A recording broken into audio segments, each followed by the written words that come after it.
Hey everyone, happy Favorite Friday finds. I know last week we talked about trays being one of my favorite things and something I'm always on the hunt for. And so this week I thought we'd talk about vintage glassware. I love vintage glassware, and a teacup or a coffee mug is no exception. And this happens to be one that I found in an estate sale. There were actually only 2 of them. And I know that a lot of y'all think, okay, well, I have to have a set of 8 or a set of 12. And while that's great, it actually is very difficult to find vintage glassware in sets. A lot of times you might find them in 7 or maybe even in 6.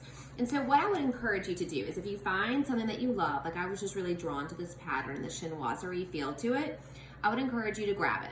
Because what I think is really fun, especially with coffee mugs, is to mix and match. And so if you think about when we're drinking our coffee in the mornings, you're probably not sitting around a table with a place setting or something like that. At least we aren't in our house. We're kind of all on the move, getting ready.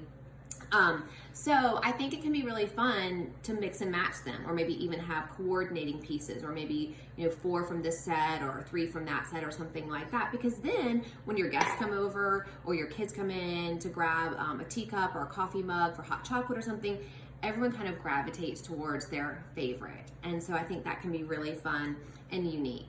And so if you are one of those people who likes things to feel a little more coordinated and cohesive, what you can do is look for things that maybe play off of each other. So for example, I've got this set right here that has the Greek key. I've also got a Greek key detail here. You'll notice that this is a little more subtle. There's not as much pattern, and this has more pattern. So they kind of work well together, even though they're not in the same color scheme. But you certainly can look for different ones, maybe have different patterns, but are in a similar color scheme.